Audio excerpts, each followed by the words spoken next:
লেবাননের বিভিন্ন স্থানে চলছে ইসরায়েলের টানা হামলা। এমন অবস্থায় প্রায় ২,০০০ বাংলাদেশি কর্মীকে নিরাপদ স্থানে সরিয়ে নেওয়ার উদ্যোগ নেওয়া হয়েছে। কূটনৈতিক একটি সূত্র রোববার সন্ধ্যায় এ তথ্য জানায়। বৈরুতে অবস্থিত বাংলাদেশ দূতাবাস ঢাকায় পররাষ্ট্র মন্ত্রণালয়কে জানায়, বিপদগ্রস্ত কর্মীদের লেবাননের সরকারের নিয়ন্ত্রণাধীন নিরাপদ এলাকায় সরিয়ে নেওয়া হবে। এ বিষয়ে দেশটির সরকারের সঙ্গেও দূতাবাসের কথা হয়েছে। নিরাপদ স্থানে সরিয়ে নেওয়ার পর তাদের খাবার দাবার সরবরাহের ব্যবস্থা করা হচ্ছে। বৈরুতে দূতাবাস থেকে পাওয়া তথ্য অনুযায়ী ইসরায়েলের হামলায় হিজবুল্লাহ প্রধান হাসান নসরুল্লাহ নিহত হওয়ার পরও দেশটি লেবাননে হামলা অব্যাহত রাখবে এমন ঝুঁকি একটু কমেনি। তবে ইসরায়েল হামলাগুলো সুনির্দিষ্ট লক্ষ্যবস্তুতে করে থাকে। স্যান্ডেলিনা সো, রূপচর্চায় আভিজাত্য।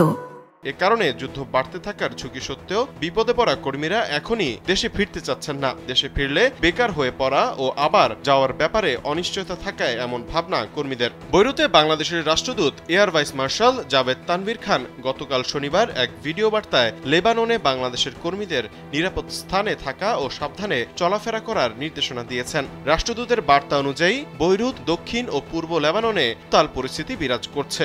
বৈরুতের অনেক স্থানে আইনশৃঙ্খলা লঙ্ঘন, প্রকাশ্যে বন্দুকযুদ্ধ, রাস্তা অবরোধ, যানবাহন ভাঙচুর ও নিরাপত্তা পরিপন্থী কিছু ঘটনা ঘটেছে। রাষ্ট্রদূত লেবানন পরিস্থিতিতে গুজব এড়িয়ে চলা এবং ধৈর্য ও সাহসের সঙ্গে দুর্দশাগ্রস্তদের পাশে দাঁড়ানোর আহ্বান জানান।